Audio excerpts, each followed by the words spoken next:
The unthinkable request. When loss turns into temptation, how far would you go for someone you love?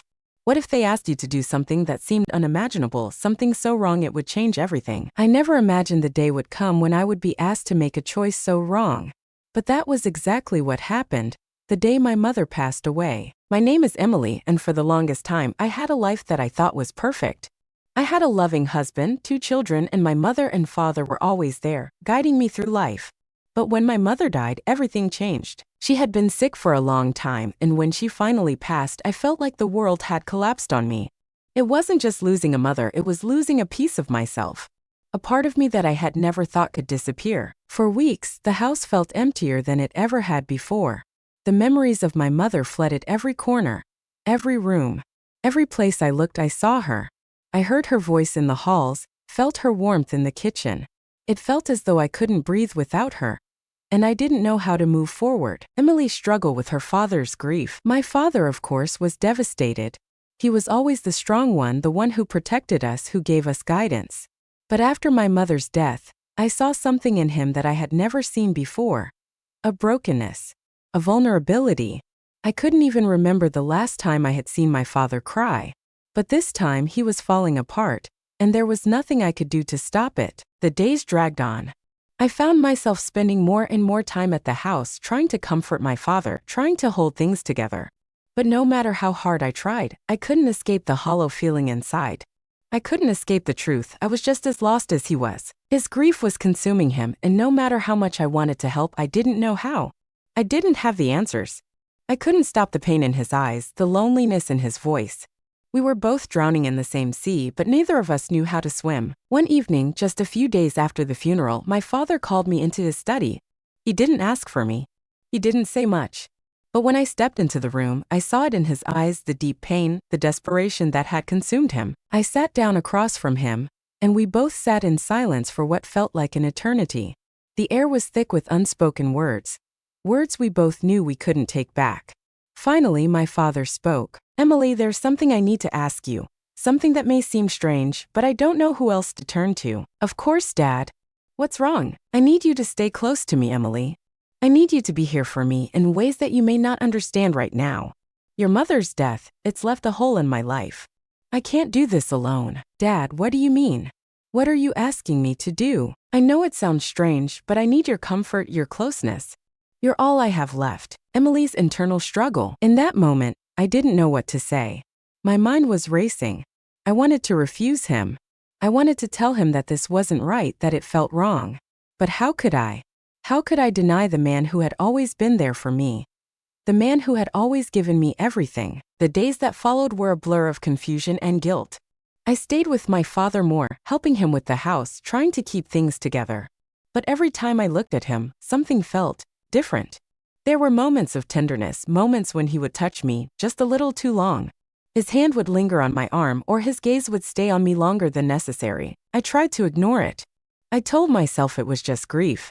He was vulnerable. I was just being overly sensitive.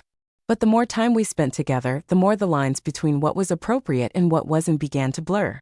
I started noticing things I never had before. The way his eyes followed me when I moved across the room. The way he would lean in just a little too close when we spoke. It made me uneasy, but also it made me feel something I hadn't felt in years. And then, one night, everything changed. It was a warm evening, and we were sitting together in the living room. The house was empty, quiet. My father had been drinking, and I could see the sadness in his eyes, the weight of everything he had lost. I couldn't bear to see him like that. "I don't want to be alone, Emily. I need you more than ever." And in that moment, I knew something had shifted. The tension between us was undeniable. The words that had hung in the air between us for so long finally came out. I don't know why I did it. Maybe it was because I was scared of being alone. Maybe it was because I was afraid of losing him. But before I knew it, our lips met. The kiss was hesitant at first, almost like a question. But once it happened, I couldn't stop it. The feelings I had tried so hard to suppress, the desire, the longing, came rushing to the surface. I didn't know what to do. I didn't know how to stop. That night changed everything. The kiss wasn't just a kiss. It was a line crossed, a moment I could never take back. I couldn't look at my father the same way again. I couldn't look at myself the same way. The guilt ate at me, but the The need to feel loved, to feel wanted, was overwhelming. The days that followed were filled with even more confusion. I avoided my father, tried to push away the feelings that had surfaced, but every time I saw him, I felt the pull again. The tension between us grew, and I knew it couldn't last. Something had to give, and then one night it happened again. We were alone in the house, and my father kissed me again. This time, there was no hesitation, no doubt. It was passionate, desperate. I didn't know what to think, but I couldn't stop. I couldn't pull away. It was like being trapped in a storm I couldn't escape. The guilt was suffocating. But the desire, the need to be close to him, to feel wanted, became too much. I knew it was wrong, but I couldn't stop. And as much as I tried to fight it, I knew that I had crossed a line that could never be undone. I don't know how it happened or why it happened. But one thing was clear. I couldn't go back. I couldn't erase what we had done. I couldn't forget what had happened between us. Now as I sit here, I wonder what will happen next. I don't know if I can live with what I've done, with what we've shared. I don't know if I can ever look at my father the same way again. But one thing is certain, everything has changed. And there's no going back. What would you do if you were in my place? Would you help your family, even if it meant betraying everything you've ever known? I need to know, what would you do? After that night, everything felt different. The house once filled with the warmth of my mother's love was now silent and cold. But now there was a new tension in the air, one I could never escape. The weight of what had happened between my father and me pressed down on me with every passing day. I could barely look at him, yet at the same time, I couldn't stay away. I tried to stay busy, spending time with my children, trying to find comfort in the familiar routines of daily life. But nothing felt the same.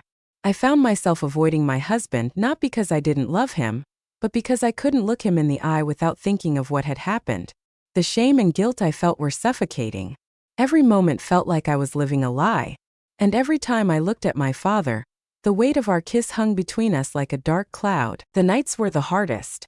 When the house was quiet, when the kids were asleep and my husband was at work, I found myself lying awake in bed, staring at the ceiling, questioning everything.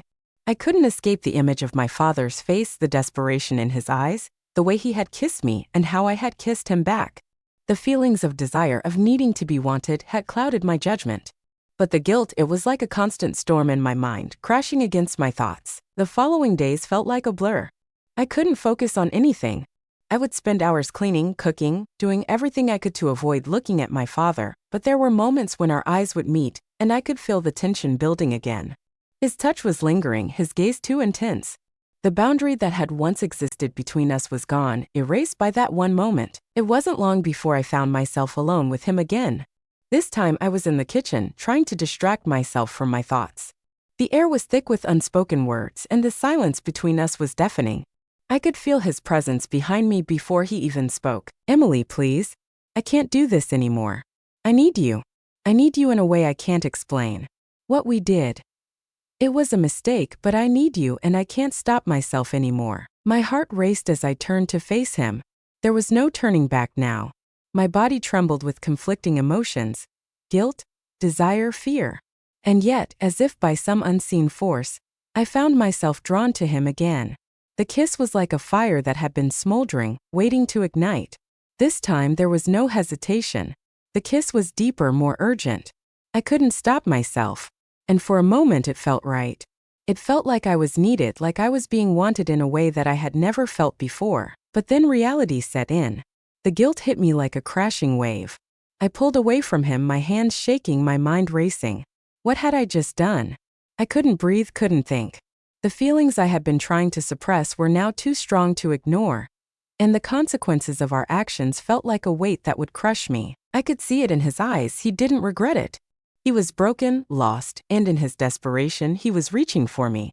But I couldn't live with this. I couldn't live with the lies, the secrets, the betrayal. The days after that kiss were the darkest I had ever faced. I avoided my father, my husband, everyone. I locked myself in my room, trying to pretend like nothing had happened, but I knew deep down that things would never be the same. I had crossed a line and now I didn't know how to get back. The guilt gnawed at me constantly. I couldn't sleep, couldn't eat, couldn't think of anything else but that kiss, that moment of weakness. One evening, my father found me sitting in the living room, staring blankly at the wall. He didn't say anything at first. He just sat next to me, his presence heavy and unyielding. Finally, he spoke, his voice hoarse. "Emily, I know what we did was wrong. I know it's a mistake. But I can't deny the way I feel about you. And I know you feel it too. Please don't push me away. I looked at him, my heart torn. I wanted to tell him no, to tell him that this was a mistake. But the truth was I didn't know what I wanted anymore. The desire I felt for him was so strong, so consuming, that I couldn't push it away.